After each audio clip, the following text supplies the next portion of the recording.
see you found our little hiding spot in the universe. Don't get too comfortable. This is a place where you will find those with an experience that's out of this world, and possibly deep within your life. I welcome you to the Oracles with James Tyson. Lean forward and listen. We will pull you into a supernatural journey with guests from around the world, each one experiencing some of the most extraordinary phenomena this wee planet has to offer. Now, here are the Oracles with James Tyson. Thank you, Liam, and thank you, listener, for tuning into today's episode of The Oracles with James Tyson. It's me, James, and today with us is my friend Joanna. Now, Joanna used to appear on a live internet radio show I had a few years ago on an episode called Two Mediums and a Large, where people would call in, and two of the mediums, and me being the large, I wouldn't do the readings, the mediums would. And we're going to talk a little bit about Joanna's history and how she got into mediumship, starting off kind of wanting to help people. Actually, she started off working in an office, got a part-time gig going to school as a clinical hypnotherapist, which was kind of cool. And how that kind of opened the doors for her reading, and how she first showed up got a table at a psychic fair and was reading cards for them. We talk a little bit about the cards reading for her too, because like a lot of people who do reading and who do mediumship, the cards aren't really anything other than a focus point for actually, almost the client. They like seeing the cards, as opposed to tarot cards where each card means something.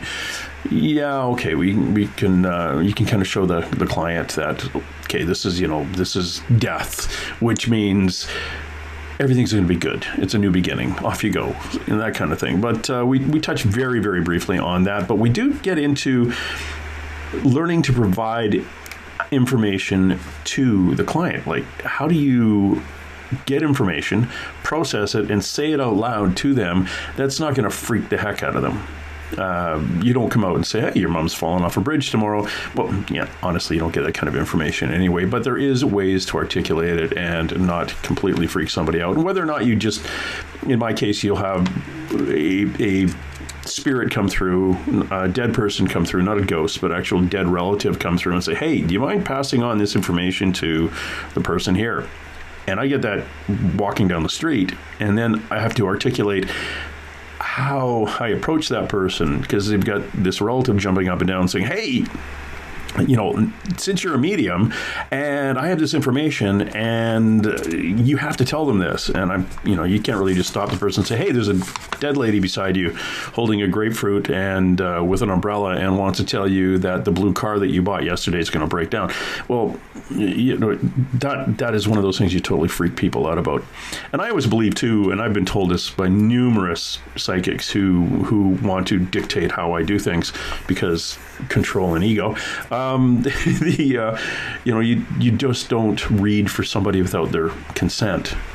And that's the human way of looking at things. The woo-woo side of things, if the universe is telling a dead relative of theirs or somebody acting on behalf of their guides to come through and get my attention, I have a message they have a message through me that person obviously needs to hear pretty quick. So then it's me trying to, how am I going to broach this?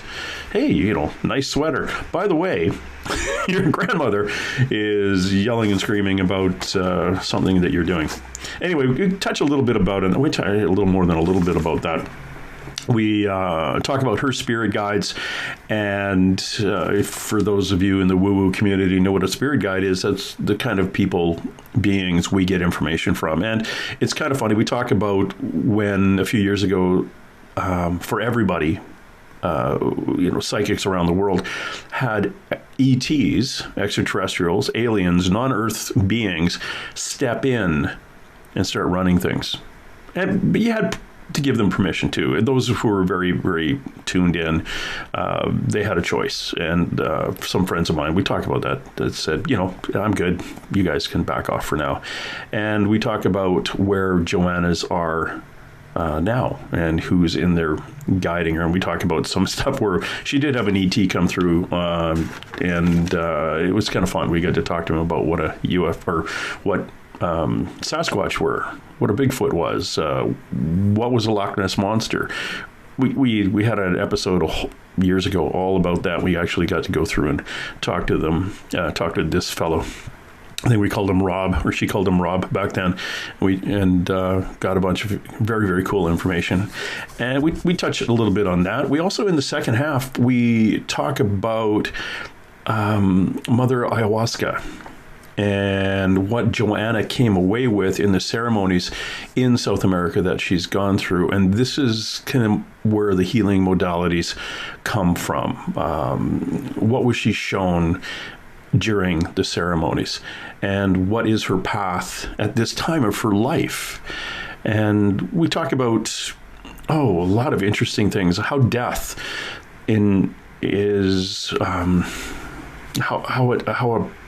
even a child's death, what that means in relation to how it affects the others in the family group, and the various what ifs. What if when a baby is born with cancer and dies, is that spirit, is that soul actually just coming in for a temporary purpose, and what would that purpose be? And we expand on a few ideas and get her to articulate a little bit better than I'm doing right now on what her belief system is on that, and then what my belief system is on it.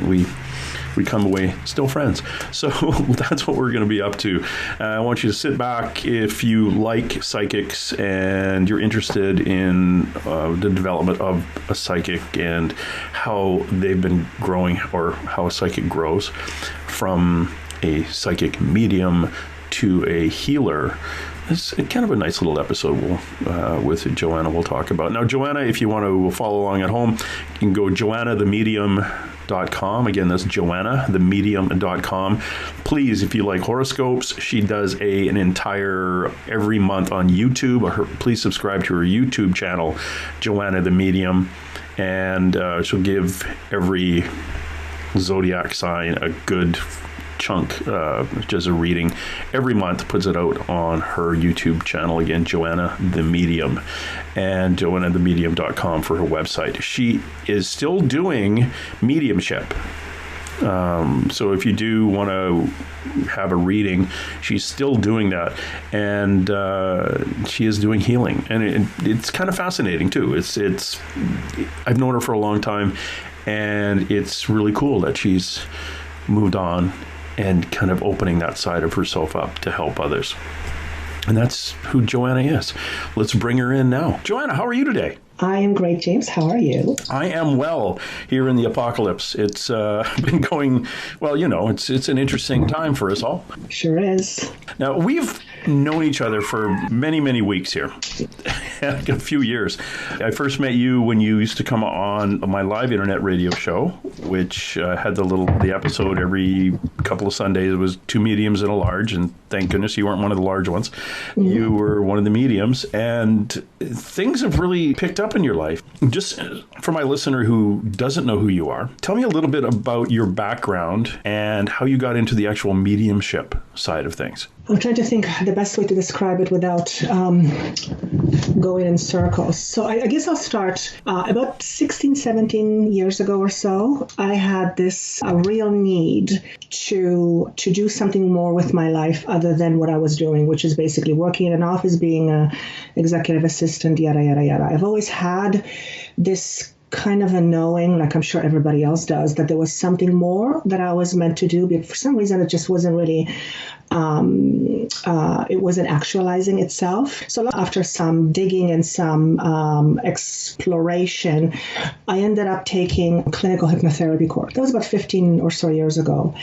I took it primarily for self-interest, although I also figured, with my logical thinking, that I would do it as a side hobby, get a little bit paid for a little bit. And then at some point when I retire, hopefully earlier rather than later, I would end up kind of doing that full time. So it wasn't really like, okay, let's change my career per se. It was more, this is what interests me. I've had a real desire to understand, and I had a fascination with how the mind works. So it kind of fell with the interest for me. I started to work with hypnotherapy, having sessions, and the mediumship really was born out of that. Was it because it was not there before? No, I don't think so. I feel getting in tune with a deeper part of me, which I feel is essential when you're doing something like hypnotherapy. You really have to understand yourself deeply. It started to come out, and the way it started to come out is during sessions, I would start become aware and sometimes hearing voices, though they were not audible voices. There were voices in my mind, but they were very distinct voices. They didn't sound like me. Most of the time was like a male voice that gave me almost like direction where to take a client and how to take the client there. So I would take that into the session, and I would follow that intuition. And it turned out that the sessions would become very powerful. So the more I listened to it, the more I implemented it, the more I noticed the impact it was having on my clients. So that kind of started scratching my head, and I thought there is something there. And as time went on, I started to get a little bit used to that. And I don't even remember exactly where the switch off happened, because it was a gradual change, so to speak. But it was a few years working with hypnotherapy that I became aware that there's this other aspect of me is coming out and wants to play. And long story short, I knew somebody who was doing tarot cards, and she said to me, she says, well, you can read cards. And I kind of started to laugh. I said, I can't read cards. And she says, well, yes, you can. That's what you're doing right now. So I thought, isn't that interesting? There was a psychic fair happening the following weekend. And she said, hey, I know somebody who runs psychic fairs. Why don't you give her a call and see if she can fit you in, if she has a table for you. If it's meant for you to be, you'll be there. So I kind of didn't think much about it. And I connected with this lady. And she says, oh, isn't that interesting? Somebody just canceled a table. You can have it. I'm like, oh, God. So I took the table. I don't even remember the first time I actually did a reading on Psychic Fair, but I'm sure I was so scared that I blocked it in my memory. But the long story short is that's basically how it began. And one of the first experiences I had was at a spiritualist church. And I will never forget this because I was fairly new at this reading cards thing. Even when I say reading cards, that's actually not factually correct, because I still to this day don't know how to read cards. I look at pictures and I now know some of the meanings, but they speak to me in a different way than the traditional meaning. So when people talk about reading cards, I do my own thing. I don't really know how to read cards the regular way. But anyway, I remember there was a lady there sitting in front of me, and we were talking, and a little girl in spirit came through, and I understood that to be her daughter. And she asked me to say these words to her. She said, "It wasn't your fault." And when I said these words to her, she became unraveled. She left. That scared me, because I thought, oh my God, what did I do? It really impacted me quite profoundly. And I remember leaving the room, and the girl who was running the psychic fair came up. She says, Joanna, you didn't do anything wrong. You gave her a message that she needed to hear. And at that moment, and there were many afterwards, but at that moment I realized that I am in a very interesting position, where someone is sitting in front of me and they're wide open and they're very vulnerable. And then there is me not knowing what to expect. And then there is this other aspect of me which cannot be seen, but it's coming through me. And I am delivering a message that has this profound effect on a person.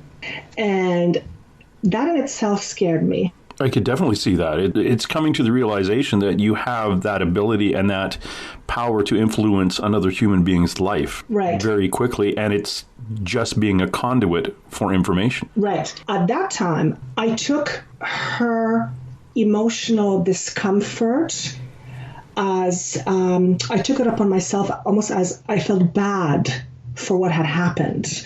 I felt bad that she reacted this way, but I also understood that it is precisely because of what I said, she had that reaction, but that was necessary.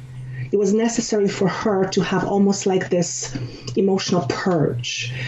And I remember I had, it took me a while to kind of get my head wrapped around it, because here I am, I'm giving messages, but then there's somebody who's hoping to get some message, and I'm sure she was hoping to get a message from her daughter, but she was hit from the left field that she wasn't expecting it. And I remember, I think I finished, I couldn't continue because it really affected me. I do not want people to be upset. That's the last thing I want. But I came to realize that with this kind of work, there is some healing often happens in a way that at the beginning can look pretty uncomfortable. Yeah, I could see it's ripping the Band-Aid off. Yeah. So that's one of the first experiences that I had that I remember. Now, the second experience was a few years later, and it was of a similar nature. I remember being at the gym, and I get a lot of my stuff at the gym. Well, not now, because now it's not open. Because I'm in my own thing, I'm focusing on something so that, information comes freely, it flows freely. And I remember sitting at the gym, I was doing it on a machine, and I had this awareness. And the awareness was that it was an image. The image was that I had a hand extended out, and on my hand, on the palm of my hand, was a person standing. So it's a metaphor, right? And this person was willingly opening themselves to me. They were very vulnerable. And because they were standing on my palm, if my intention was not of kindness, I could harm them. And I saw the vulnerability of the person that's coming to me, and at the same time, the position I'm in, where if I am ill-intended, I can cause harm. Now, I'm not saying I'm all this powerful person, I'm going to cause harm. It's not what I mean. What I'm saying is, when a person comes to you vulnerable, and your intention or my intention is not pure, then it can create, well, not necessarily a negative, but a profound, not so negative result. Does that make sense to you? Yeah. I find a lot of what we're talking about is intention-based. And whether you're doing Reiki or an energy healing or any kind of work, if you don't come in with a pure and positive intention, it's causing a ripple effect that is a negative to the person you're dealing with. Bingo. Yeah. Yeah. So, yeah, I totally understand what you mean. And I remember the awareness of being in that position where a person opens themselves up to me, and they're raw, they're vulnerable, they're wide open about things they often don't talk to anybody else about. And I remember having the awareness of that, and it scared me. It humbled me, and it scared me at the same time. And I remember, I think I even began to cry. There were so many things that were coming at me at once, but I remember just the awareness of being in this position where someone comes in and allows themselves to be vulnerable. And if I wasn't a person with pure intentions, I could do harm. And I'll never forget that. Yeah. It's the universe has given you a lightsaber. It's given you some pretty I don't hate to say dangerous, but pretty powerful information. Yeah. And if you don't use it wisely, you're definitely you could screw up another person's life, because it comes like, I know it comes in very quickly and out of, I was going to say nowhere. The universe spirit is throwing stuff at you, and you as a human being have to filter it through your brain before you articulate it. And the amount of information that comes in to you having to be filtered to talk to a client, I could see that as being overwhelming, just from me doing well, I don't do it at your level, but it is kind of interesting how you have to, I hate to say dumb it down, but you have to be very careful on what you say. I've been in a situation where literally a grandmother energy came in and stood beside somebody, and I looked at the person and said, this is really, I know this is going to sound weird, but your grandmother just is stepping in. And the girl looked at me, turned around and spun and ran up a set of stairs. And I thought, okay, maybe I should. But the grandmother was jumping up and down, wanting me to point out, hey, I'm here. Yeah. Look, because she just happened to bump into me. But she was brought to the same place I was because the grandmother had a message, but I didn't know how to softly get into it. Right. I was surprised. And I just thought, well, I obviously wanted to be told if my grandmother was jumping up and down saying, hey, I've got this message. So that's what I said.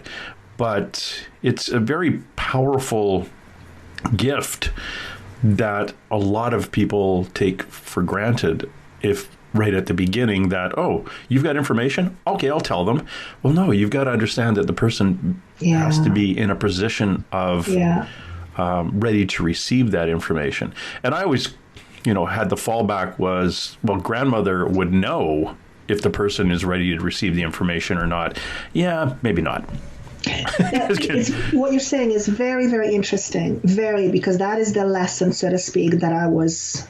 Yeah, sure, I'll use that word lesson, that I was not taught, but I was made aware of last year. And it was in my meditation to this point exactly. And I don't remember what, when I was in meditation, I don't remember what I was conversing with them about. But I remember they said, my gift is not the big deal, because we all have these gifts. My gift is not the big deal. They said, your biggest responsibility is how you deliver the message. And I remember when they said that, and I went, oh, crap. And then they said, just because you know the truth does not mean someone wants to hear your truth. And I remember it was so profound, so profound. And I thought, because there is no black and white. It is a whole bunch of gray. Yeah. And that's where discernment comes in. And what you're touching on is something that I have been I'm very meticulous with my word, or at least let me put it this way. I strive to be as meticulous with my words as I possibly can, because words are power. I've had the benefit of actually seeing that physically about 2 years ago for about a month. It blew my socks off. We always know that words are power. Yes. But I actually saw it. And I saw when people talk, when the words they use, how it impacts their energy field without them even knowing it. So I had a first-hand, so to speak, understanding of what it means. I think I needed to see it to really grasp it. So I try to be very meticulous with my words. I have in the past come, and I'm sure you have too, come to have experiences with people who, and I'm sure it's something they will learn on their own journey, but who think just because they know something, they're going to say it. And that is not always the case. Yeah. So discernment, I feel, is a quality that for anybody who does this kind of work, and I'm not talking about you, I'm just talking in general, discernment is something that really, and it's a skill, has to be learned, and it comes with experience. So just because someone, I'll give you an example. Yesterday, someone emailed me, and this will happen once in a while, right? Someone emailed me and said, I really love your videos, but I got to tell you, whoever is in your house, I can't watch the video because this person is very negative. And I just kind of went, isn't that interesting? The only person in my house is my husband. And I'm pretty sure it's not that. So I kind of tuned into this, and I sent it to my friend. I said, hey, what do you think of this? And we kind of exchanged ideas, coming to the same solution that most likely what's happening is, I know I don't have anything negative around me. I know that. This person is projecting. So I needed to use my discernment to go, okay, what do I do with this information? But this happens. This person is probably someone who picks up a lot of stuff, but this person may not be aware of their own shadows. So they might not be very aware of what they're projecting, and what they're projecting or what they're seeing about me, it might be very much about them. It has nothing to do with me. Right? Does that make sense? Yeah. So that's what I'm saying. When just because somebody knows something doesn't mean they get to say it, because it's not. There's a lot of finessing that goes with that. Does that make sense? In other words, it's a huge responsibility. It's an incredible responsibility. Yeah, it's a huge responsibility. Hey, and I don't take it lightly. I'm going to stop it right there and ask you, are you playing music? No. But I'll tell you what it is. It's my freaking neighbor. And it's not even that loud where I am, but the speakers here are, the mic is very sensitive. So no, it's my neighbor. Oh, okay. So Sorry. and it's going bump, bump, Yes. bump, bump. Okay, I just That's the neighbor. I'm just going to double check here. I'm going to see my daughter. Yeah, it's right behind the wall. Yeah. Yeah, hold on. Let's get my daughter to turn her music off to see what's going on. It off for a second. I'm going to see if I can turn my mic down a little bit. That helps.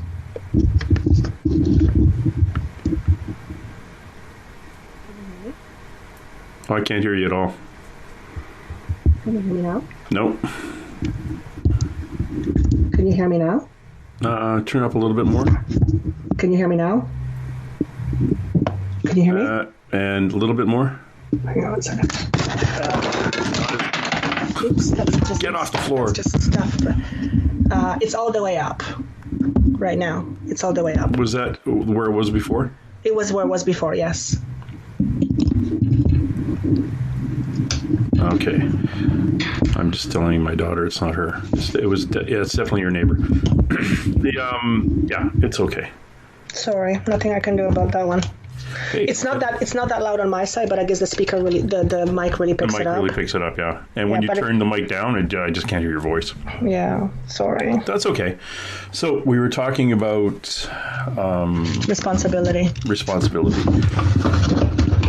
Okay.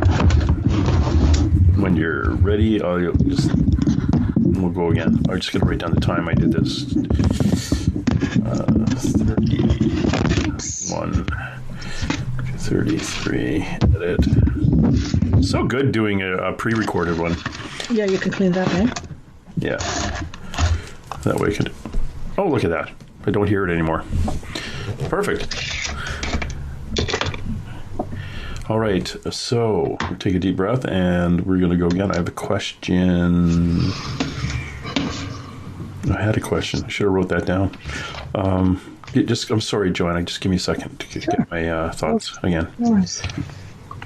Not to worry. Okay.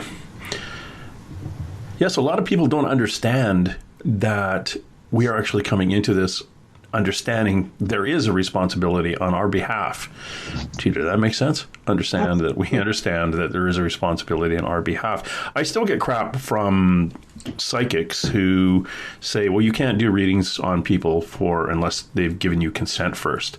You can't just walk up to somebody and say, there's a lady standing beside you waving up and down wanting to talk about your dog or something like that. Well, I always look at it at this side of the universe is really that up on getting that information to the person. Yeah, I'm going to start that conversation. It's just teaching myself how to start the conversation. It's not walking up and saying, hey, there's a lady standing out here beside you holding a stop sign and a chocolate cake, and does that mean anything to you? And they look at me like, okay, you're weird. But that was how my grandmother died. But it's getting the person's attention calmly, and it's easier for you because you're a woman to pass this information on. If I am a man walking up to a woman who I don't know and say, hey, hi there, by the way, there's a dead person standing beside you, and it's like, okay, the creep factor just jumps right out at them. It's learning how to do that. And I did take a course, the card reading course, and the only reason I took the card reading course wasn't to read cards, but how to articulate what I saw to the person I was reading, so I knew how not to completely freak them out. Is what the easiest way to put it is. Right. One of the coolest things I ran into with you was when you were on our show doing a whole bunch of readings. This is back in about 2015, 2016. Tell the listener about this. And this just wasn't you, because I checked with mediums in the UK and in the United States and in Australia. There was a time when our primary guides, our team, took a step back, and this is going to be, for some people, a little bit hard to understand, but the only way I could describe it is an extraterrestrial being stepped in. Yeah. That wasn't just you. That was like 80-some%. Now, I was talking to Marianne Morgan, my friend in the States, and she said that happened to her, but she asked him to leave. Yeah. So there was a, people did, people did have a choice.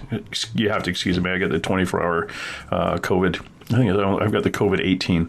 Anyway,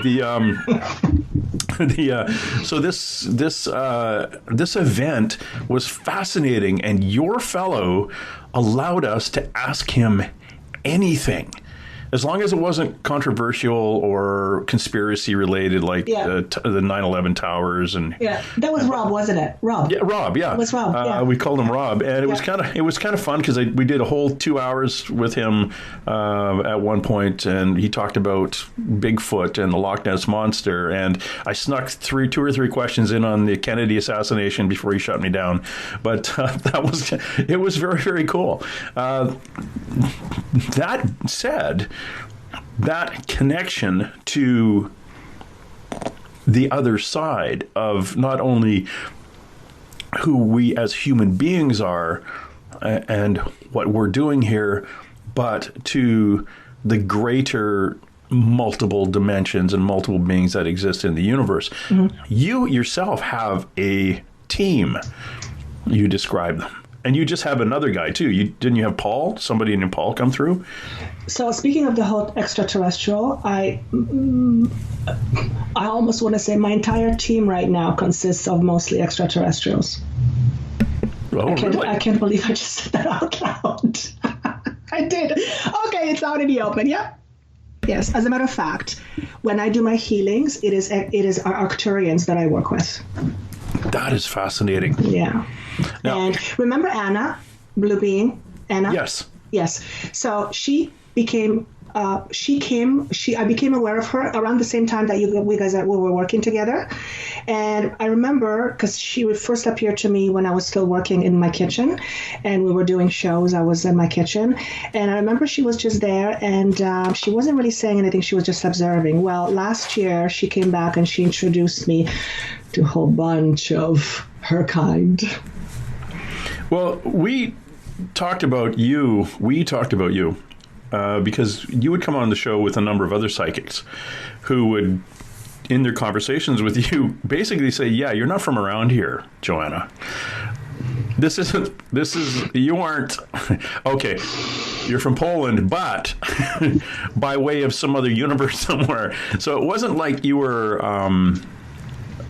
spiritually a stranger to the other side, an extraterrestrial group. As you're saying this, I want to get emotional because there's a part of me that's recognizing that. So I'm going to give you an example. Last year, when I became aware of her, and this was after my ayahuasca retreat, shortly after, like literally within 2 months after, when I thought I was going crazy. Literally, I thought I was going crazy. She appeared to me, and I began to have a conversation with her because it's like, oh God, you come back. I haven't seen you in a while. And it turns out that she was scoping me out. Basically, she was getting me all those years ago. She was getting me to get used to the idea of having a blue-looking being next to me, right? And the Arcturians that I worked with are blue. And during our conversation last year, I had this awareness that I was in a ship, and I was really startled. Not afraid, but kind of startled, because this was not something I expected, to just kind of find myself on a ship. And it was really funny because she was there with me, and she looked in my face, and she had this mischievous smile, as almost to say, Joanna, this is you. And I remember when she said that to me, I went, oh my God, I am one of you. And I'm getting chills as I'm saying this.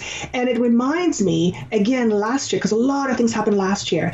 I was doing a hypnotherapy session with a friend of mine, and I don't know, we were talking about, anyway, she was doing a session on me. It was nothing about extraterrestrials. But somehow I shifted to this other awareness, and all of a sudden I became aware of myself as a blue being. And I remember looking at my fingers, and I had 3 fingers, and I remember I began to cry. And it's not because I was afraid, but because it was home, and I missed it so much. And it's even as I'm saying it, it's evoking that emotion in me. So putting all these pieces of a puzzle together, I'm going, there is something to it. And yes, I have people said to me, you look like an alien. I don't know what that means. I don't see myself the same way as other people do. I don't know. But from the age of about 4, I've always had a fascination with aliens. Ever since I can remember, it's just been something that was always an interest of mine. So I think you're onto something. But at the same time, I truly believe that none of us are from here. We're all from other places. Now, perhaps I have spent, majority of time on other places. I mean, I don't know. I know I've spent many lifetimes here because I've had the visions. But that, that's something I will never know until I actually flip over to the other side. But that makes sense to me, makes sense to me. So anyway, that's my story.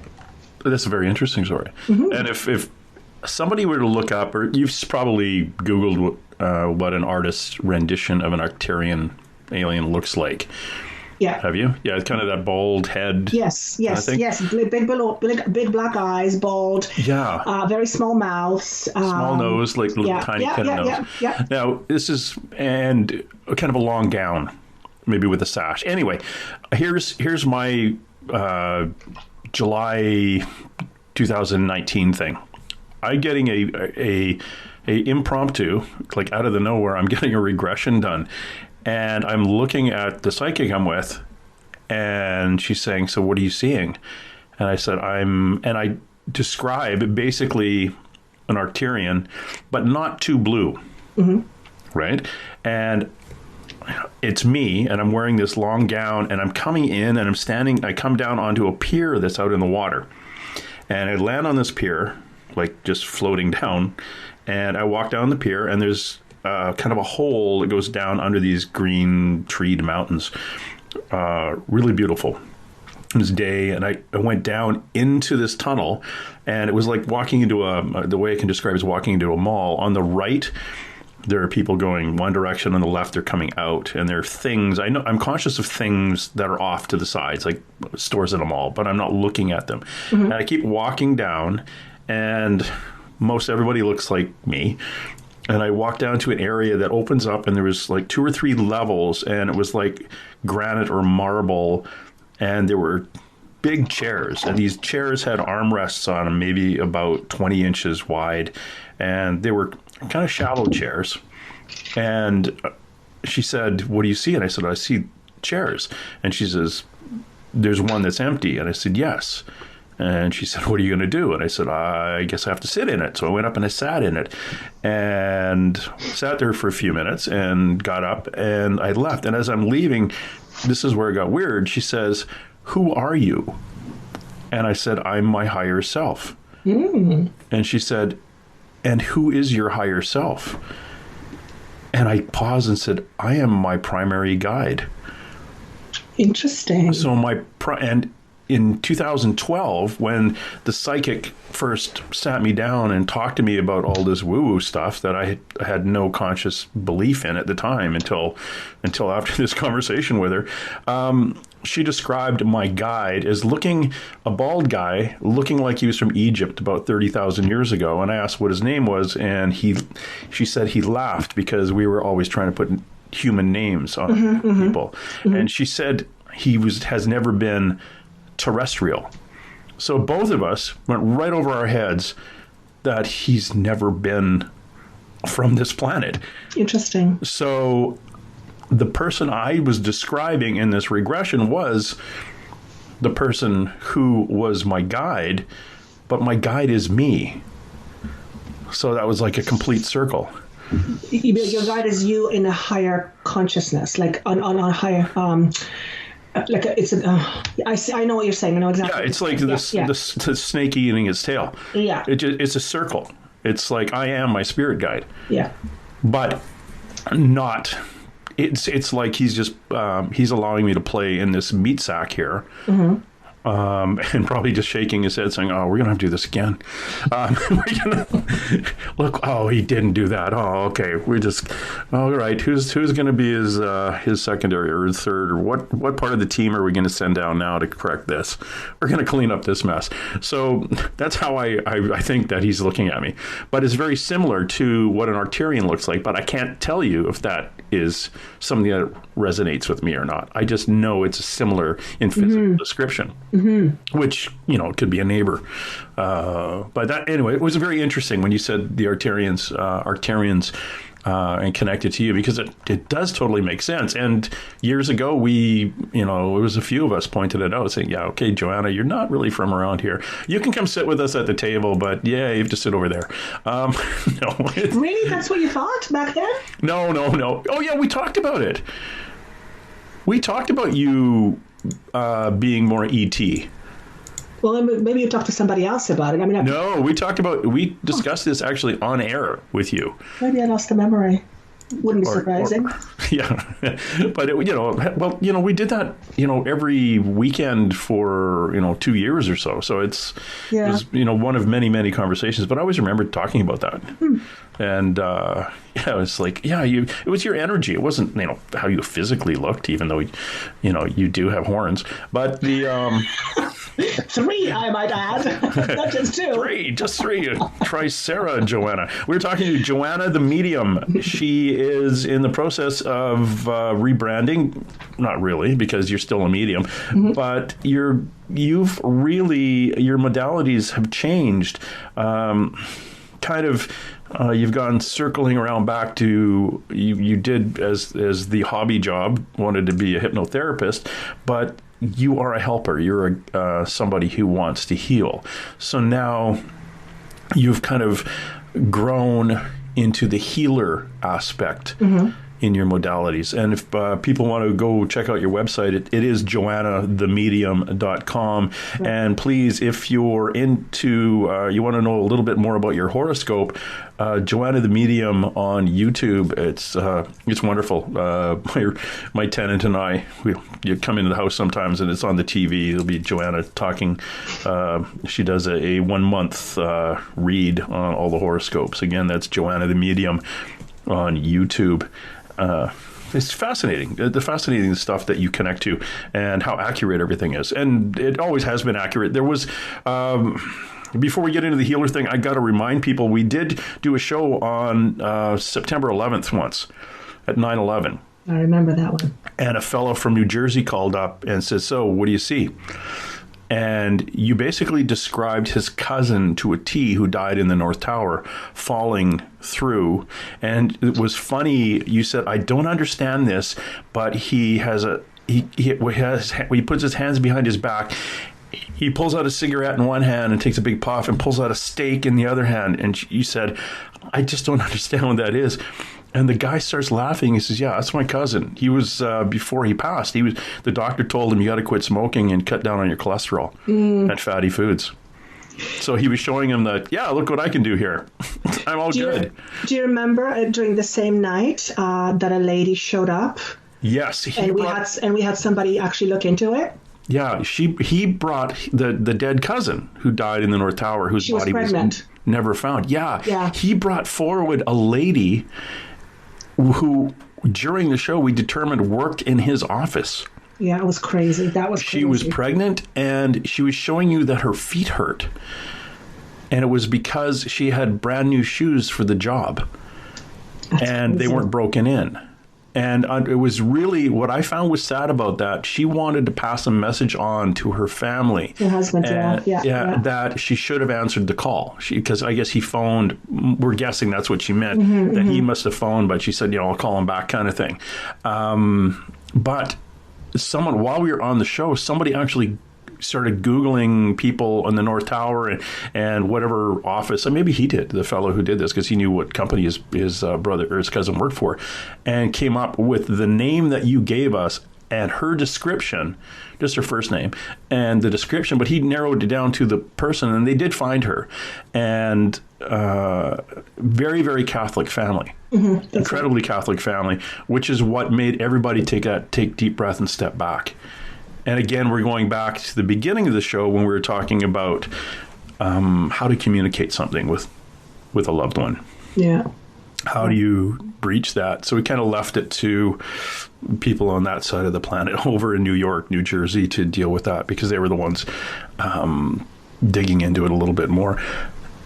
Whether or not that message would mean a lot to people at the time, or the how we received the message was more traumatic than the actual message itself being received. And I felt, and I still feel, I'm bringing back the memory, that she really wanted to get it out there, that she was talking to us, and that she was pregnant, and that it can be looked up like this was a real thing. It was really important for her to get that out. And, whether someone believes it or not, that, none of us have control over that.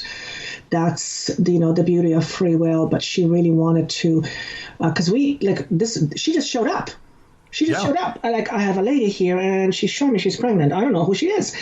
Yeah, it was fascinating. And those are the kind of things that that people like me who hang around with you people, with you, and people who are gifted like this, people who have that intuitive side cranked up like you do. It's fascinating when these stories come through. I'm still fascinated that you can talk to somebody over the phone who lives on the other side of the planet and give them a reading. And I've done card readings over the phone, and I still can't figure that out. I'm still trying to get my head around that. I'm pretty good with someone sitting in front of me, and I think maybe it's my comfort level. Yeah, it is. Okay, they're right here. Yeah, but that's all it is. Yeah, I've read for psychics in the United States over the phone and told them about one of the, and I won't mention her, but because it was a reading, but I mentioned, do you remember sitting on with your sister? You're jumping, you fell through the front window of a car. Like, was that an accident, or you went through the front window? And she said, yeah. And I said, it's a big old blue car. And she said, no, it doesn't ring a bell to me at all. We never were in an accident where we went through the window. And I said, okay, I'm just getting this image of a real happy time in your life, and it got this going through the window of a car. And she goes, I don't know what that's about. Well, she happened to mention it to her sister, and her sister says, don't you remember we were playing on Dad's old beater car out in the field, and we were jumping up and down on it, and we were having a great day, and we actually broke the front window, and we both fell in, and we were laughing. And it's like, oh, okay, that's exactly. So she had no memory of it, and her sister pointed it out back when they were young, and they were her dad's old big blue boat of a car that was not running, but they broke the window and fell through it. But it was a really happy, which is still an odd thing to be the happy time in your life. But I've learned just to say them out loud now and just let throw the chips out and however they lie. Yeah. And this is what I just was given. Try to fit that into your life.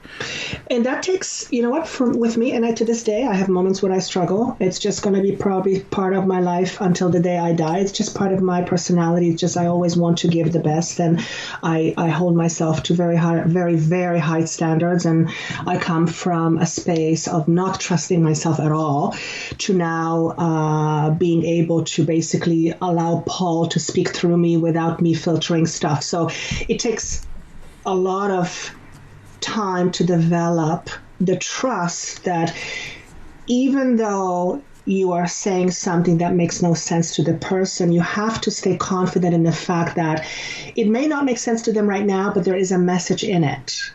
Yeah. And sometimes that's very difficult. I know it was for longest time. It's not as difficult. It still is, but not as difficult, because the attachment to wanting to know that you're correct is very, very real. Yeah. That's the ego. And the moment the ego is in charge, I feel the message is potentially not as pure. It's filtered. Right. Much more. So it takes confidence to just kind of go, okay, this person may not, because sometimes a person will say, I don't know, I don't know what this means. And I've learned to say, trust me when I tell you, when it's meant for you to be know, you'll know. But if it wasn't meant, I wouldn't be saying this to you. And 9 times out of 10, I'll actually get an email saying, oh my God, I now know what you mean. And sometimes it's 2 years later.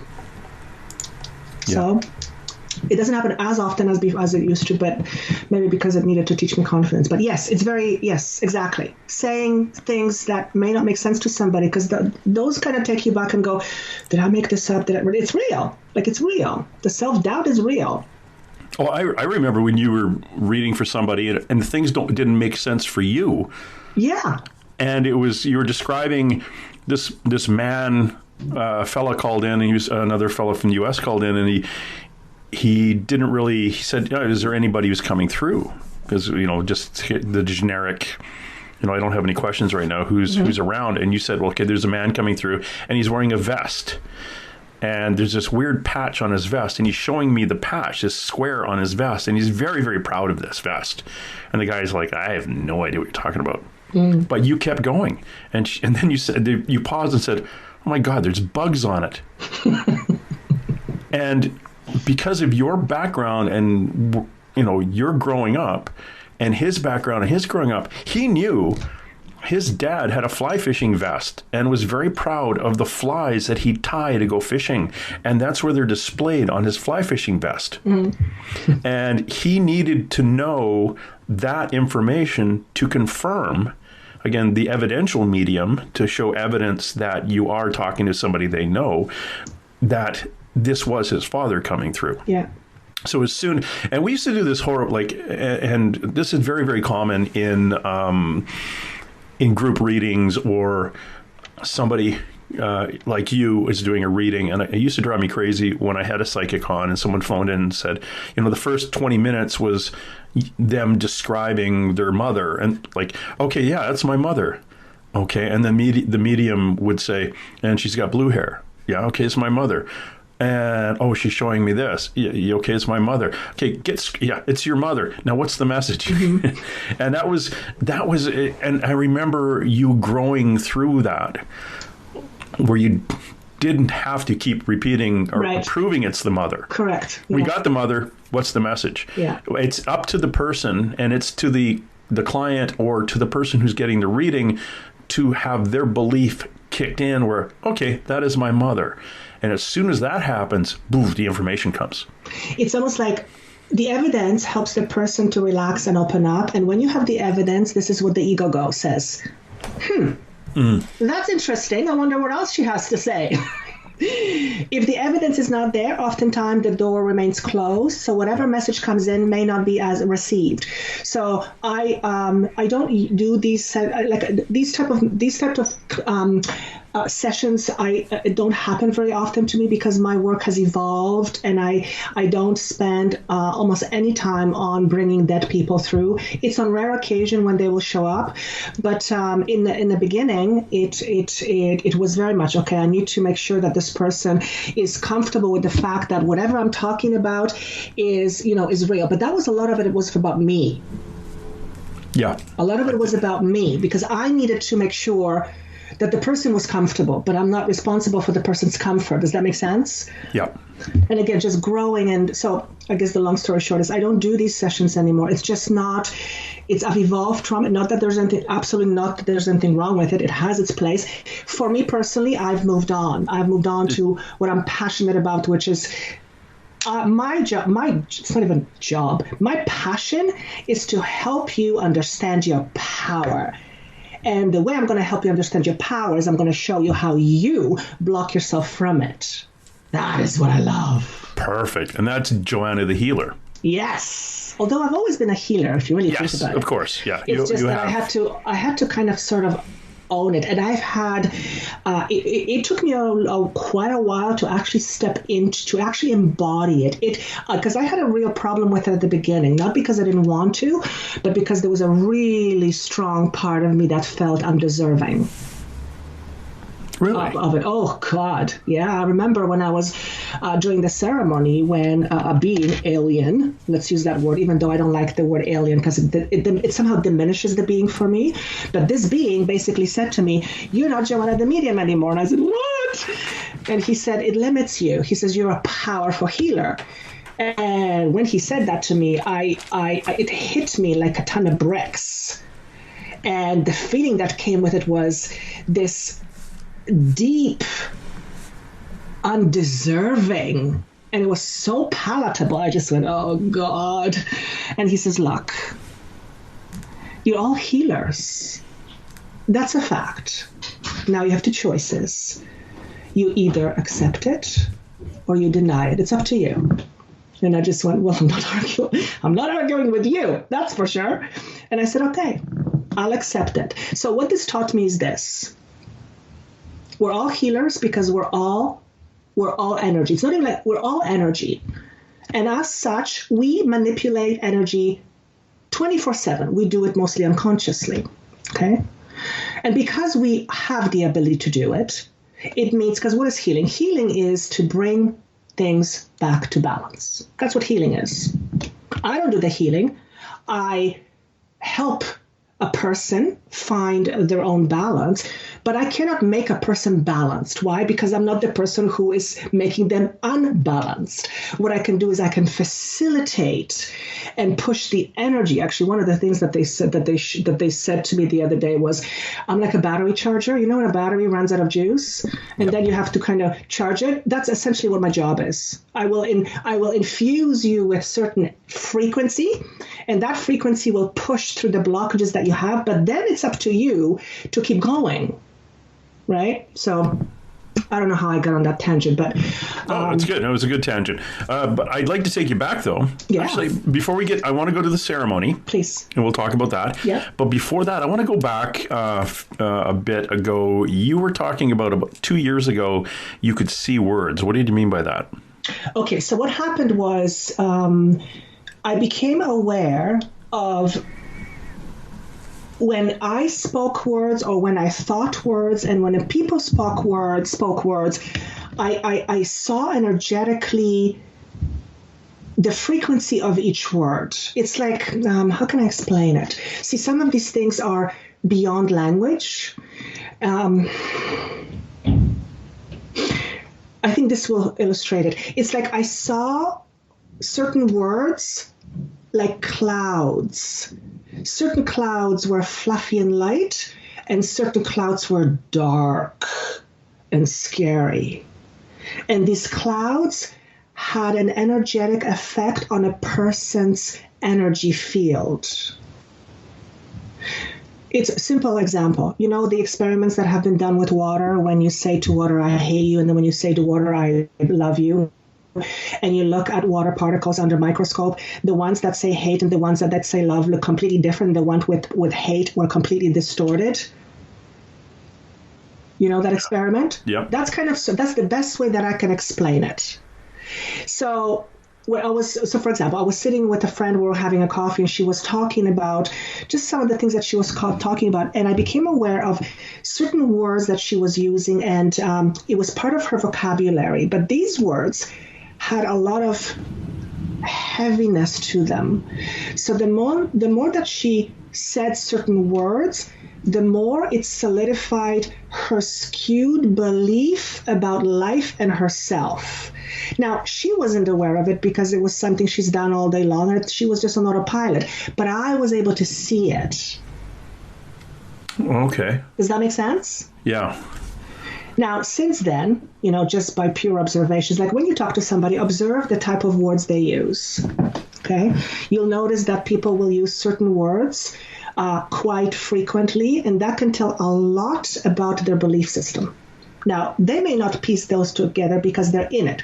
So it's like being in the middle of an emotional crisis. It's hard for you to be very objective. You have to be outside of it in order to be objective, right? So you as a person that's observing, I see this all the time. Like I see right now how a person thinks. It's something fairly new to me. It's hard to explain how I see it, but it's like I can see the way their mind works, And because of that, I am able to almost accommodate my language so that we come to the same, so that it's complementing them. In other words, if I say things that are contradictory to how they formulate words, they may not be as open to receiving the message. Does that make sense? Yep. Yeah, and you'll find that probably in your readings too. With certain clients, you will use different vocabulary with different people. Do you notice that? Oh, of course. Yeah. Yeah, and that's because it's like, let's call it spirit, knows what's going to feed the client the most in a positive way, and they will feed you the information in that way so that it's most absorbed by the person. Does that make sense? Oh, yeah. Yeah, I could relate to that from back when I was a policeman and interviewing people. And I took these courses in interview and interrogation, and, I worked organized crime and major crime and things. And they used to teach you modeling, which was speak to the person at the same cadence and using the same vocabulary that person would use. I would never consciously do it. It would be subconscious. I would just walk in and start talking to somebody and end up coming out of that conversation with the same, almost their same accent as they had. Right. And it would just be easy for me to have a conversation with somebody. But again, too, and I've often referred to this, when I'm talking to that person, they're at a very low point in their life. Their vibration is either sparkly or really low. Right. And I'm coming in with a higher vibration, so it's very easy for them to talk to me, which then made it easier for me to talk to them. Right. Whether you were getting them to try to admit to a crime or not, it was just an easy conversation to have. Yeah. And I've always had that. I could talk to, casually have a conversation with a person who is a very high level organized crime figure where I work, and they would always have a very easy time talking to me. We just knew we didn't talk about work. I didn't talk to them about crime. They didn't talk to me about policing. We talked about motorcycles or hockey. And the conversations were absolutely natural and fine, and we got along great. But it was an interesting connection, that energy connection with people like that. There was a gangster here who other gangsters were trying to kill him, and he was being followed by the police 24 hours a day. And he would pull over sometimes, and the gang guys would pull over and say, hey, what's going on? And he says, you know what? I want to talk about hockey. And that 20 minutes of conversation at the side of the road, he said one day to the police, after an hour of talking to them, and he said, you really should get going. We can't just be talking to you all day. And he said, this is the safest I feel all day long. Because he's surrounded by police. Then he has to go off and do his thing and not try to get killed by the other bad guys. Right. So it's very, very interesting, that connection of a lower vibration person to a higher vibration person, and how your conversation drops to that level, or rises to the level of the person you're talking to. I shouldn't say it doesn't always drop. It may rise to the level of that person. And as you are doing a reading for someone and opening that door, the communication skill that is just switched on in you allows you to make that connection, because the information that you're passing on, the healing that you're doing, the opening that modality up and giving them the energy, that is all based on a pure form of communication. It can't be broken up. It can't be going around corners or over hills and stuff. It's got to go straight, energy to energy, or it's not going to help them. Right. So when you were talking about using certain cadence and using certain words in order to get a certain response from somebody you were interviewing, what were you doing? You were manipulating energy. Yeah. That's manipulation of energy. Now, we're not talking manipulation in terms of negative. We're talking about the ability to, but that's words. That's right there, perfect prime example. Yeah. Of how we manipulate energy with words. Now, most of us do it unconsciously. When we call ourselves names, when we compare ourselves, every single person, I would say, every single person knows that when you talk to a young child in a way that makes them feel low or negative, chances are pretty high this child is going to grow up not feeling very good about themselves. Yet we do it to ourselves all day long, and somehow we feel it's different. Why is it different? There's no difference. There's no difference. You either solidify your current belief system or you create a new one based on what you say or what you think. There's only two ways. You either solidify what you know or what you believe, which could be good or not good or in between, or you are creating something new. Yeah. Right? So when people say, oh, I'm stupid, every single time you say to yourself you're stupid, you are solidifying something about you that I can guarantee you don't want. Because nobody wants to be stupid. Nobody wants to be insecure. No, I have yet met a person who says, I want to feel shitty all day long. I haven't met that person yet. I don't think it exists. Right? No. Yet the way we communicate with ourselves is we create our experience by the relationship we have with ourselves. Basically, that's what it is. So healing is really about what is your relationship with you. If your relationship with you is out of balance, that out of balance will be shown to you in your life, whether it's in a physical form, psychological, emotional, whatever. But a lot of it stems in the relationship we have with ourselves. Many people, the ones that I've worked with and have for many, many years, have a very unhealthy relationship with their self, myself included. It's something that I am learning and something that I'm really opening my eyes to. It's all about how we relate with ourselves and then with the rest of our world, including how we relate to fear. Most people want to get rid of fear. Well, what if we thought of fear as a tool for transformation?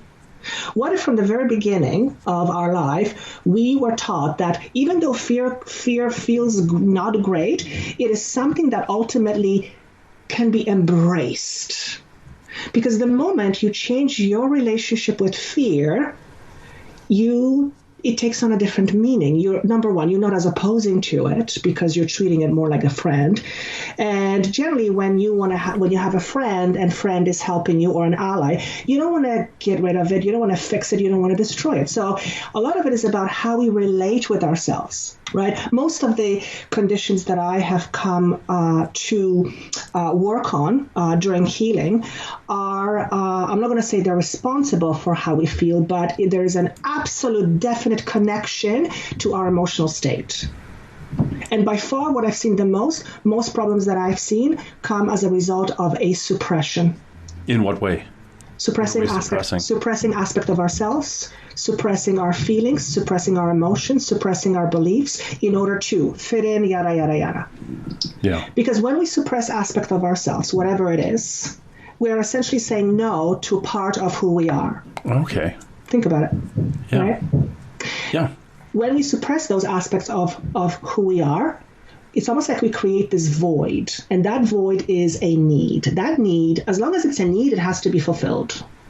So as we suppress aspects of ourselves, it creates a void, and then we go out on our merry way and try to fulfill that void from the outside. Do you understand what I'm saying? I do. I'm not only understanding what you're saying, I'm thinking into my life going, yeah, I do that. Mm-hmm. Yeah, I do this. Mm-hmm. Yeah. I'm just going through a checklist of stuff that I shouldn't be doing. When I was shown this in this particular way, I just went, wow, that makes so much sense. Yeah. That's why when we try to fulfill things primarily from the outside in, there is no lasting value. Because the moment whatever that is from the outside disappears, goes away, gets broken, we're back to square one. So ultimately, it always has to come from within first, and then it can be complemented from the outside. Now, when you do your healings, and it's energy healing, I was talking to a friend of mine, Heather Ray Dawn, who does sound bath and breath work. It is more physical. Yours is... I was going to say woo-woo, but yours is dealing with somebody's energy and clearing the blocks. Now, one of the things that you talk about, and if people want to go see your website, joannathemedium.com, and look at the energy healing side of things, one of the things you talk about is one's conditioning. Yes. And the unawareness and disbelief in it. Once you understand that this type of healing works, it opens huge doors up for clearing and basically being able to almost heal yourself. Absolutely, that's what it is. Yeah. Yeah. When I became aware, when you're in a ceremony, when you're in a plant ceremony, obviously everyone has their different experiences, but there are some shared similarities. When you open up and your human perception kind of steps to the side and you begin to see beyond the normal human thinking, and you realize the power of intention, it is as clear as day that everything is intention. Yeah, it's all intent. Unmistakable. Yeah. And it's palatable. In that state, it's like you can touch it. And then we go back to our old thinking selves and it just kind of diminishes, right? So everything is intent. That's why I was saying at the very beginning, we are all beings made of energy. We manipulate energy all day long. We don't realize we're doing it, but that's what we're doing. When we are, now I'm going to put a caveat here. What I'm going to say next does not mean that we are to blame for the problems that we are having or for the conditions that we are experiencing. That is not what I'm saying. What I am saying, however, is that in my experience, and I think it's shared by many, any condition, psychological, physical, emotional, or otherwise, has at least been contributed by us. Now, there's one thing that comes up which I have difficulty with, and I still haven't figured this out. For example, when a child is born and has cancer, it's pretty hard to say that the child did something to create this disease, right? It's not black and white. In this instance, my belief is that this particular child in spirit has chosen to have this experience for various reasons. It's not just for the child itself, but for all those people surrounding the child. That's exactly what I get. Right. Yeah. Moreover, what I feel is that the energies or the conditions to which the child has been brought in are, what's the word I want to use? It's like the conditions are ripe for the illness to manifest. Again, I'm not putting blame. Let me see if I can find an example here. Here's what I'm being given. Let's say a child is born. This is purely speculative, but that's the example that's showing up. Let's say a child is born into a mother who was extraordinarily fearful. That child is born into a mother who carries a lot of heavy energy. Is it her fault that she's fearful? No, it's not her fault. But she is the one that's emanating this frequency. Now, child being a part of her will automatically take on that energy. So it's absorbing the fear from the host. Absolutely. Absolutely. So am I putting a blame on the mother? No, not at all. I'm just saying certain conditions are ripe in order for something to be manifested. Yeah. Does that make sense? It does. My belief system is that using the child being born with cancer and maybe not surviving more than a year. Yeah. I look at it as that individual child, the spirit of that child is coming in because the gift it's giving is aimed at the family. Maybe the family was about to break up. Maybe there was a whole bunch of stresses and concerns, and the family itself was disintegrating, going off into different directions. That we're going to be taking it completely off path. Right. But by adding that child to the mix, it kept those who were leaving or those who were putting out energy into areas that they shouldn't have been putting energy into. It kept them in the group. Right. Because they had to be there. Right. So child itself, that one soul, maybe kept 3, 4, 5, 6 people on path. Correct. I'm also getting there could be very much a karmic component where, a child comes in with a disease, and by taking on that disease, it helps to clear the karmic patterns. Yes. That's what I just got. So I want to make sure that I say this very emphatically. I am not saying that if a child is born with a disease, they somehow made it happen. That is not what I'm saying. No. Yeah, I had a girl that I knew from the dog park whose daughter had severe autism and was basically blind. And I was out of town, and her daughter, who was probably 8, I can't remember her age now, unfortunately. Her mother, had a hard time. Single mother, living, at her parents' place now, teacher, and very, very limited on social life, obviously. Went through a number of relationships, but those relationships weren't feasible or didn't work out. And this girl was very, very, her energy was very depressed, but worked really hard and loved this daughter so much. Well, when I was out of town, the daughter went to stay with her dad for the weekend. They had separated, and fell out of a window and died. Oh, jeez. And about 3 blocks from where you live. I hadn't seen the girl for months, and she was at the dog park, and I looked at her, and her daughter came through standing beside her. And this is where you go, how do I explain this? And I said, I'm sorry to hear about your daughter. Excuse me, I don't want to break up here. But I said that your daughter's standing with you, and she's not wearing her glasses, and she wants you to know that everything's okay. The mother just looked at me, a young lady, and she said, and she knew I could see these things anyway, so it wasn't that much of a surprise. And this is the first time, and probably the last time I've ever done this, where I actually said, do you have any questions? Because I like, what? I don't do that. I usually I'm the conduit. It just comes one way. But we had for about 45 minutes, they had a conversation back and forth. Should we hyphenate the name on the bench in the playground, that your favorite playground? We've got a bench dedicated to you. And the daughter who said, well, thank you very much, but that's up to you. Same way where we split the ashes and stuff like that. Yeah. And the daughter ends up being a being that has been in this person's life for many lives. And once, they could have been sisters, husband and wife, brother and sister, brother and brother. They've always been together. And it was time for her to leave. And that's why she left. And the mother said, well, did she hurt? She said, well, no, she said she was flying, and then she was standing and could see. And because she just literally, she fell out a window. She didn't know she was falling out the window. Yeah, wow. And she died instantly. Yeah. So she said, no, it was, I was flying, and then I was fine. And here I am. But we determined that this girl, she was in her life, and this is getting back to your topic here. She was in her mother's life for a reason, and it was a karmic reason, because her mother had to learn. And when her mother got to a certain point, it was time for her daughter to leave. And when her daughter left, next relationship her mother had hooked, and her mother's stresses left her, and her life blossomed, and she was on path. As humans, it's very difficult for us to look at tragedy like this, or any tragedy, especially when it involves kids.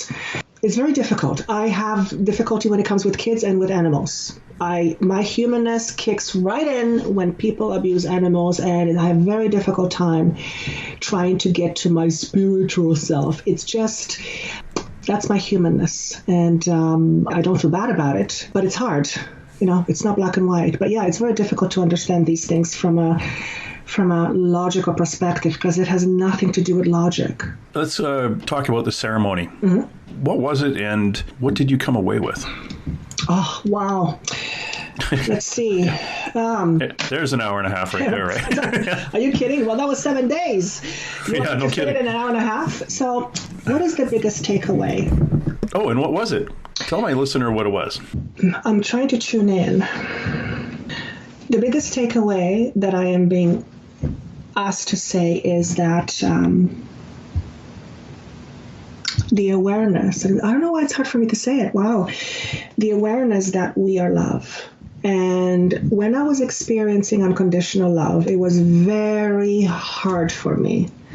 Now, someone would say, what's wrong with you, Joanna? It's only unconditional love. You have no idea how hard it is to be loved unconditionally when you deep inside believe you are undeserving of it. It is pain. And that is one of the things I had to learn. When I went to this ceremony, one of the things I hoped for and wished for and asked Mother Ayahuasca, I said, please teach me how to teach. I want to teach like she teaches. She's a master teacher. She is all about teaching us through our shadows. And she said to me, in order to teach love, you have to come from the space of love yourself. And I went, oh my God. And she said to me, she says, that's probably one of the biggest takeaways. She said, your job, quote unquote, is to facilitate remembering. And I knew exactly what she meant when she said that. My job in this physical body is to help illuminate person's belief. It's to help them remember who they really are by helping them see the things they are not. And oftentimes the things we are not, we hide from. Those are the shadow aspects. That's probably the biggest takeaway. And that's what you meant by teaching through our shadows. Yes, because she teaches by helping you confront your shadow. Okay. It's powerful. Yeah. And shadow is another word for fear. Oh, okay. Yeah, the shadow self is the fear. Because we are love, the only reason why we are not able to be conscious of it is because we are blocking ourselves from it, or there is something standing in the way of us being in tune with it. And it comes from basically being born into a structure that basically very early on says, you're not this, you're not this, you're not this, you should be this. You understand, right? We get on this identity, right? Our identity is nothing more than just a whole bunch of labels we picked up along the way. That's our identity. Our identity reminds me of, you know, those old soldiers in Russia? Yeah. Who have all the medals on them? Yes, yes, yes. That's not really who they are. No. But that's little bits and pieces that they've acquired through their life, and they wear them like it's their identity. Yeah. But it's not really their identity. No, it's not. It's part of their those spirit. are the lines on, like, it's when you cut a tree, all the lines on it, that's just the lines they've... Right. So that's one of the biggest, I mean, there's so much, but one of the biggest takeaways was for me to see myself as this being that is unconditional love. And to not only experience it, but it's one thing to experience it, but it's another to embody it. Because in order for you to embody it, you first have to accept it. And going back to what we were talking about, rejecting aspect of ourselves. I mean, we reject ourselves 24/7 without even knowing it. So there's a lot of work that has to take place in order for us to accept it. You cannot have something unless you accept it first. That's a similar idea when I said it took me quite a while to actually embody the part of a healer. Even though this being said you are a powerful healer, I couldn't accept it. There was a part of me that absolutely said, I am not worthy of this. Are you kidding me? And then I had to make a conscious choice and said, okay, even though I do not feel it yet, I accept it.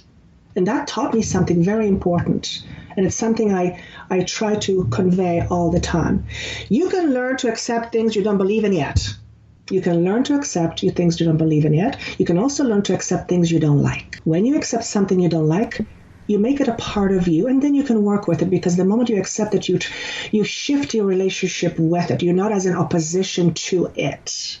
When you're not as opposition to it, you're more at peace with it. It's less, you're fighting it less. You're not trying to get rid of it as much. You understand? Yeah. It's like it becomes your ally. So the big piece was to not only experience unconditional love, but then to accept it as who I am. And that is still work in progress. That's still work in progress, because the humanness kicks in.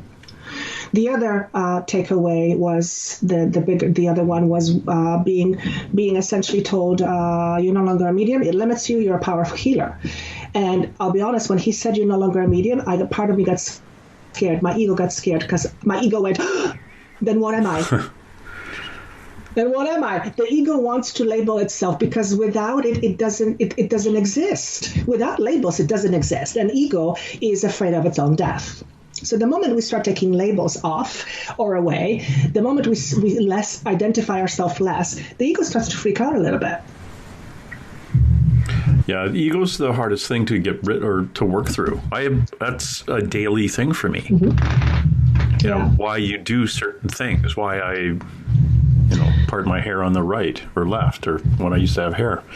Hold on. I my entire head is apart. It's just getting, our ego is a reflection of what we perceive other people are seeing. Yeah, and that's the ego is, the shadow is connected to the ego. The shadow is not the spirit self. The shadow is the ego self. My gosh. And for my listener, it's Joanna's neighbor has got the music going. Oh, yeah. He just started. I'm sorry.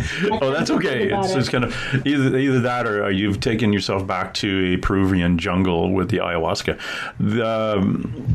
Now, you've actually do retreats. I don't know how that's going to work. You had one set up for, was it May? You guys were going to go down again? Yeah, well, I don't think it's going to turn out again. So I'm scheduled to, I was scheduled to go in April.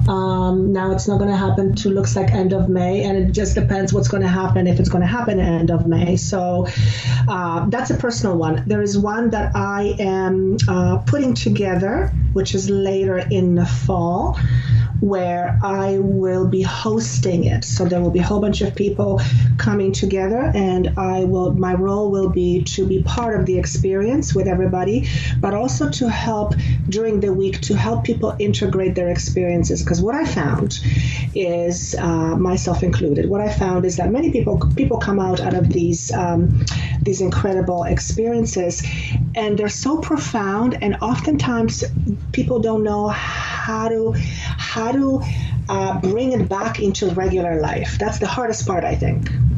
Now, I have the benefit of having to work. This is really loud, the music. Sorry, having worked with hypnotherapy, and really, I love diving to inner child work and shadow self. So I've been working on myself for a good part of 20 years now. So it helped me to integrate all that. But what I find is I feel it's actually that's the part that's missing. When people go on retreats, oftentimes they don't know how to bring it and put it into their lives. So my role will be to help people integrate their experiences, their learning. Oh, that's perfect. I know that ayahuasca is one of the most controversial subjects in our community, primarily because you've got these wannabe shamans showing up all over the place and mixing a thing, and here you go. You've had the talk for the last 2 hours, and now we're going to do it. Well, it's if you're going to do it right, it's like you say, it's 7 days. It's 7 days, and I also say, and I've said this on one of the videos that I have on my YouTube channel about plant medicine. This is not a quick fix-me pill. That's not how it works, because Mother Ayahuasca doesn't fix you. What she does is she shows you how you are not broken. Okay, say that again. Yes. She doesn't fix you. She shows you that you are not broken. Oh, that's kind of cool. Now, that in itself is the healing. When you begin to realize that you are not broken, that you are not all of the things you think you are. I'm not good at this.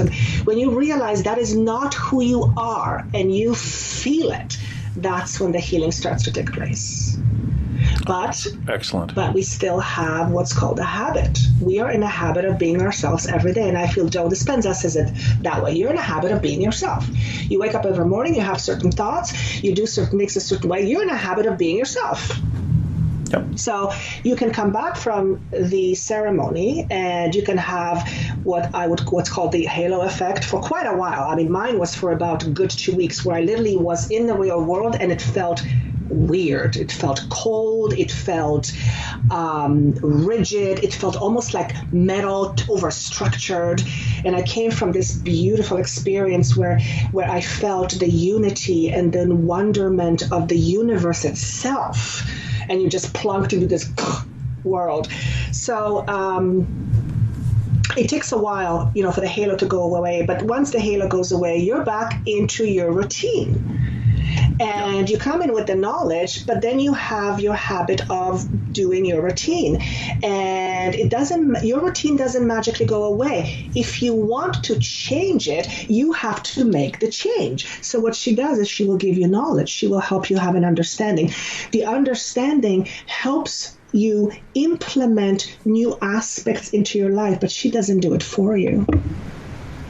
She can't. That's the free will. Yep. And It's that's just the pointed out to responsibility. you. Yeah, and that's the responsibility. The biggest thing is, the other thing that she taught me was on the first 2 nights, because when you're in a ceremony, I mean, there's a lot of things going on. People are crying, people are throwing up. There are some noises that are coming out of people's bodies that you go, wow, what's happening there? And it doesn't necessarily mean they're having a bad time. Sometimes what looks horrible, you ask the person next day and go, oh my God, I had a time of my life. So it's not always an indication of something bad happening. But being an empath, I just kept sending the healing to everybody on the first night. And halfway through the ceremony, the shaman's helper comes and she says, no, don't do that. This is about you. You need energy for you. And I just went, oh, and I wasn't even conscious. I mean, I was conscious that I was doing it, but when she said, no, this is about you, it made me go, oh, wait a minute. I have to focus on me. And Mother Ayahuasca said, there was a gentleman next to me that was having what I felt was a horrible time. Like he was puking his guts out. Like I thought he was going to puke his entire digestive system out. It was bad. And every time he would vomit, my heart would go out and she would say this to me, Joanna, stay in your own lane. Stay in your own lane. Always remember everyone is on their own journey. The way you can help him is every time he vomits, celebrate with him because he's being reborn. And I thought, oh, I love that. So the takeaway was everyone is on their own journey. You can't really help anyone at the end of the day. You can help them to a certain point, but at a certain point, self-responsibility kicks in. It has to. Yeah. Yeah, and I'm very vocal about it. When a client says, I want to deal with this, and that, it's like, okay, let's be realistic here. You just told me 35 years of troubles you want me to fix in 15 minutes. That's not how it works. Yeah, and that's unfortunate that this isn't. It's not a quick fix. No. And like you say, it's a change of process. If you have been in a rut, you're off path, you're in a rut, and you come to someone like yourself to be shown what path you should be on, and you walk away saying, well, I went to this healer, I went to a psychic who told me I should do A, B, and C, and, well, I don't feel any different when I left. Well, dude, it's like, no, you were given a map. Yeah. Now, use the map and go somewhere. Exactly. No, well, I'm a little busy right now. I gotta, pick the kids up, and it's like, oh, dude, it's like, that's not how it works. And a lot of people, and people don't understand this, is that people come to healers, and people come to a psychic at a specific time in their life. It's a gift. It's gifted to cross those paths. And I know that, and this is, I look back at when you used to have the phone-in shows. People would phone in. We'd say, hey, the lines are open. Anyone call in. And it was going out to the world. And people would phone in from all over the world if they're awake, whatever time zone you ended up beaming into. But people would just like, hey, just for a joke, I think I'm going to call, or, dial and pass the phone to somebody. It doesn't really work that way, because these people, some of them were calling in, and you would tell them something and they say, no, it's not. And then off air, you and the other psychic would say, okay, they're full of crap. We're not going to be talking to this person anymore, because even their guides are shaking their heads. It just wasn't their time. But the ones that actually walk in off the street, or in your case, they'll go to your website, again, joannathemedium.com, and maybe want to sign up for a healing session. It's time.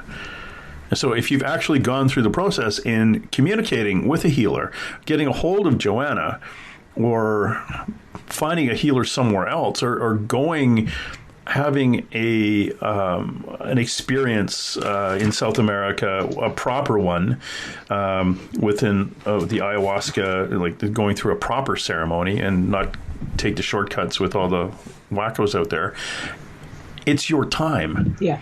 So pay attention to the gift you're given. Pay attention to the roadmap. I always say I'm a big one for journaling dreams. Mm-hmm. Come out of that ceremony and journal, for God's sakes. Big time. Right. Just sit down on the plane on the way home. friggin' dump everything onto the paper. Yeah. Because if you don't, you'll forget things that you were shown. And pay attention. If you were actually go out of your way to do that, and you come back and you've journaled, and you hop on your bike and ride into the rut again, don't bitch and complain that it didn't do anything for you. Totally. What came to mind when you were talking, when I was beginning to do my healing work, which was just a few short months ago, when they said, okay, it's time. I was like, okay. At first I had a problem almost, because I couldn't quite figure out where the free will comes in terms of me doing the healing, person getting better, but where does their free will come in that says, well, maybe I don't want to feel healing? Because some people don't. They think they do, but subconsciously they don't. That can happen, right? And what was shown to me is that, because ultimately everyone is their own healer. What I do is I facilitate, I tune in the energy, I will send you energy. People actually feel physical differences, and they feel things leaving their body. So there is physical stuff happening, but at the end of the day, if you go back to your old ways and you don't use this as a starting point to try something new, you're not going to continue the healing. You'll just go back to the same old. Does that make sense? Yes. Like, I'll give you an example. I was having a session with someone, or just before I had the session with my regular coaching client, and they asked me to do a healing just before I called her, and it was just kind of impromptu. So I thought, okay. So I tuned in, I sent her a healing, and then I called in, and halfway through the session, she keeps excusing herself, and I'm going, what's going on? She says, Joanna, I'm sorry, but I have to just kind of use the restroom. And I went, oh my God, this is how she's reacting to the healing. She said, it's never happened before. And I've had these instances since then, and I'm shocked when that happens, because the ego part of me goes, really?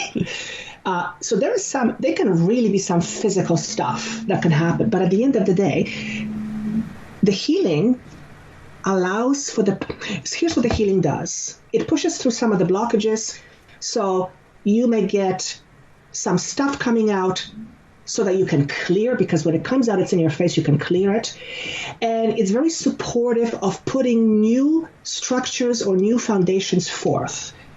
If someone ignores that and says, I'm going to go back to old ways, the healing is going to be short-lived at best, because they're not doing their part to create the balance. Remember, I'm just like a battery charger. I jump in, I charge the battery, I give you the whatever it is that is given, but then you got to continue.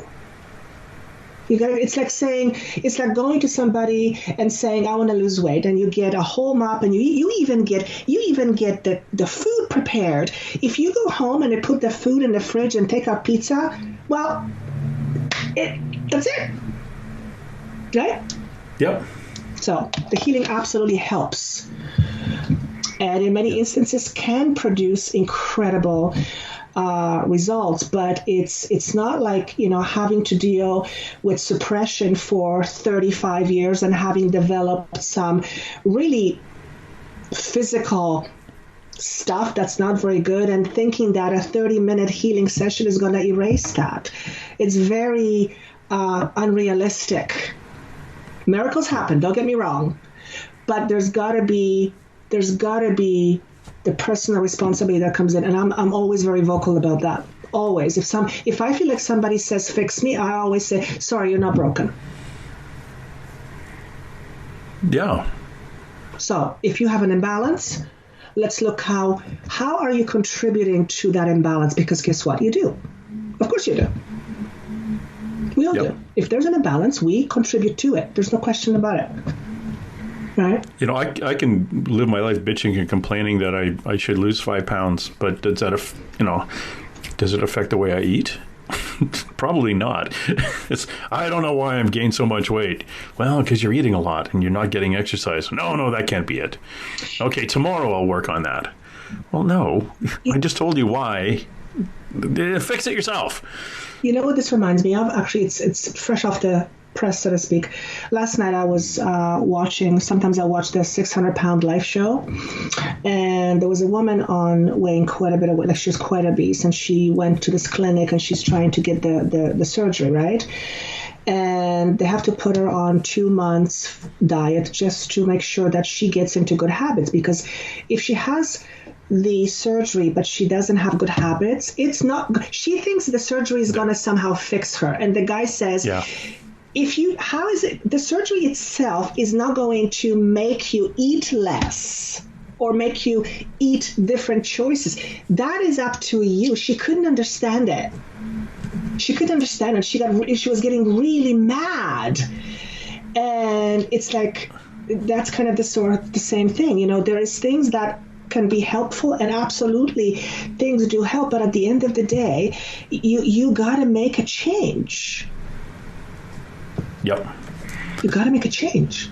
Yeah, my doctor is a traditional old Irish guy, and he basically said to me when I first met him, he says, I'm a traditional doctor, so if I tell you to do something and you don't do it, then I don't want to be a doctor anymore. But, oh, crap, okay. So if he says cut down on sugar or eat more buffalo or something, I got to do it, because if I don't, the next time I go see him, he says, oh, you've been up on your buffalo? Well, not that he would say that, but if he will not help people who don't want to help themselves. Exactly. Amazing. We have been talking to Joanna the Medium, who is also Joanna the Healer. Joanna, what is, I'm basically going to put out to the world here, JoannaTheMedium.com is her website. Joanna the Medium on YouTube is a wonderful series of horoscopes that you seem to work really hard on, because you've got all the horoscopes once a month, and you do a full month per sign.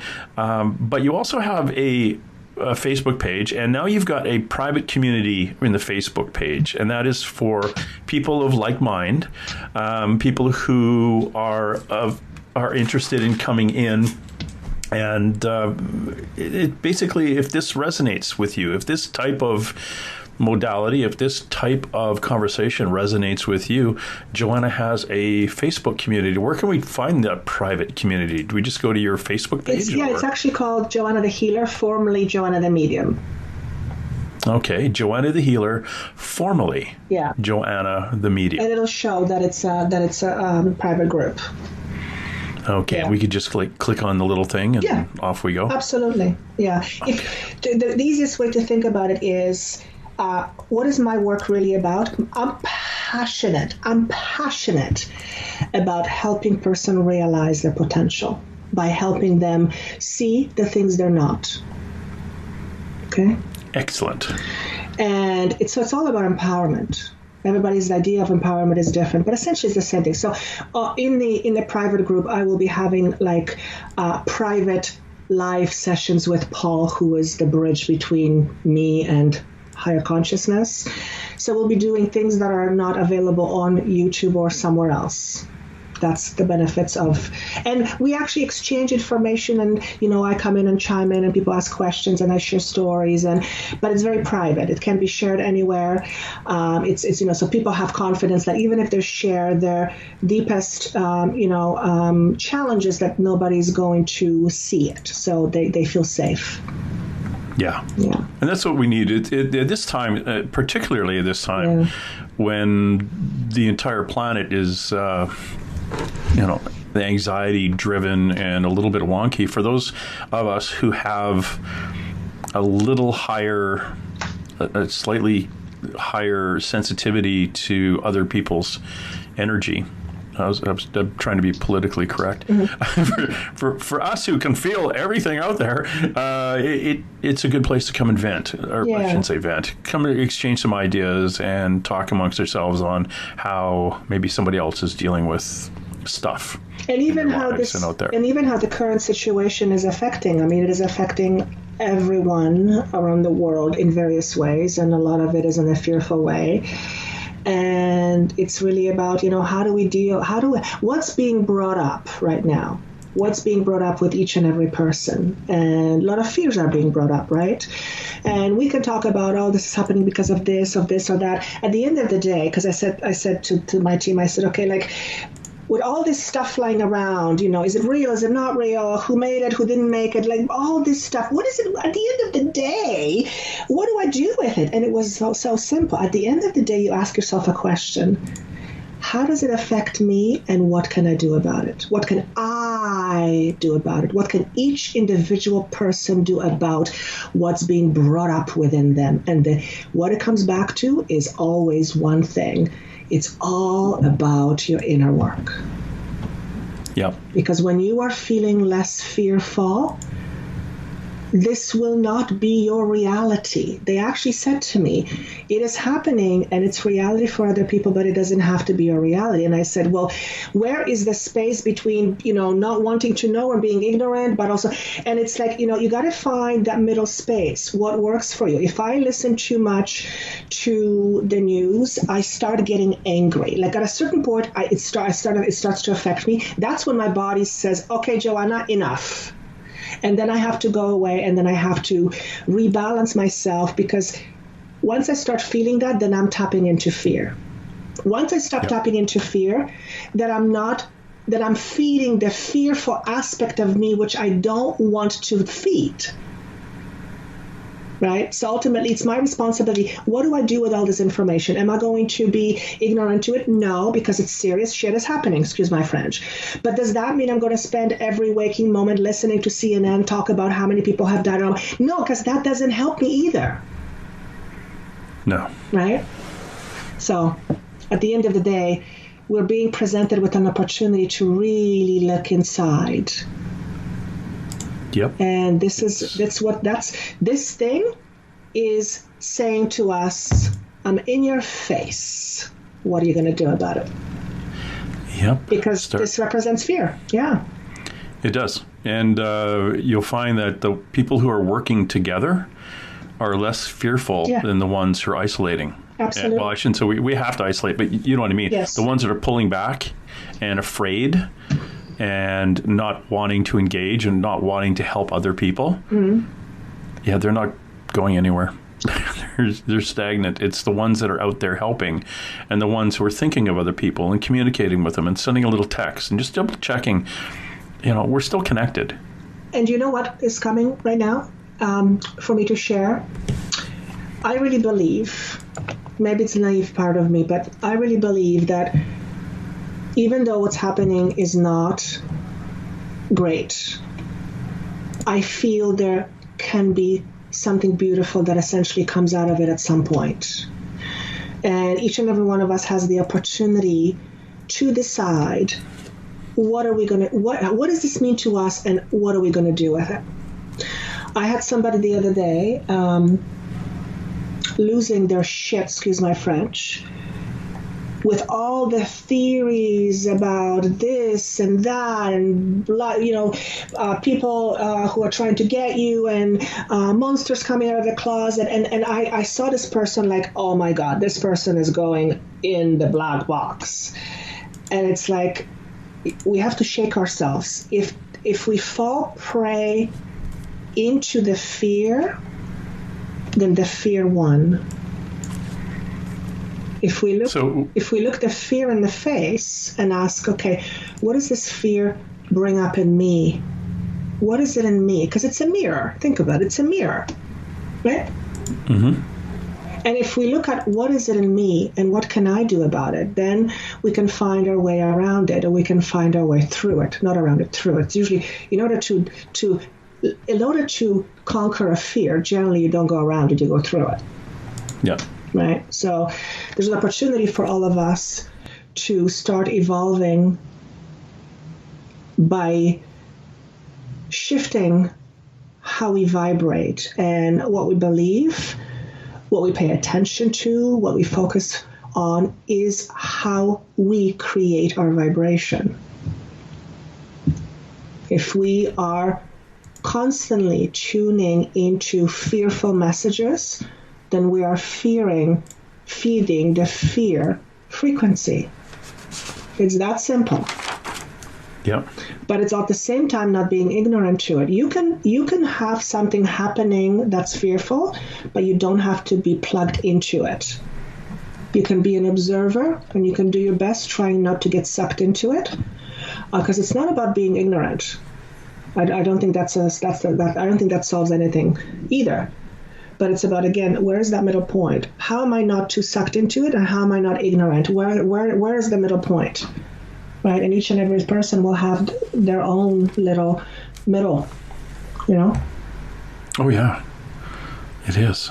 It's a fascinating. We should come back and talk about that, but not right now because you have to go. So, it's been an hour and a half. Not that I don't want you. Wow. Time goes by it's not fast. that I don't want you to be here, but you've got to get going. We added another half hour or stuff or bit on there. We've been talking to Joanna the Medium, who is Joanna the Healer. JoannaTheMedium.com. Joanna the Medium on YouTube, and Joanna the Healer, formerly Joanna the Medium, on Facebook on the private page, or Joanna the Medium on private on Facebook anyway. Lots of ways to get in touch with Joanna. Go to her website again, JoannaTheMedium.com. See the different things she offers, and again, she's Joanna. She's still doing mediumship work because that's one of the things that she is able to do and able to help people with, a healer, and it's absolutely fascinating. Thank you very much, Joanna, for dropping by. I really enjoyed this. Thank you very much. Watching you while you sleep all alone. All right, that's it. Let's roll. And hey. Let's be careful out there. Far over the snow, what are those voices? They sing as they go. What are those voices? Look up for the mountain. We come. Somebody hide. Somebody better hide. And through the hail, like a pack of angry wolves on the trail. Dead or alive, we are out to get you, dead or alive. And forget yourself. If you're the one, better run away. Son, you are done. Throw your gun away. Here come the Mounties to get the man that after now. Run through the hail like a pack of angry wolves on the trail.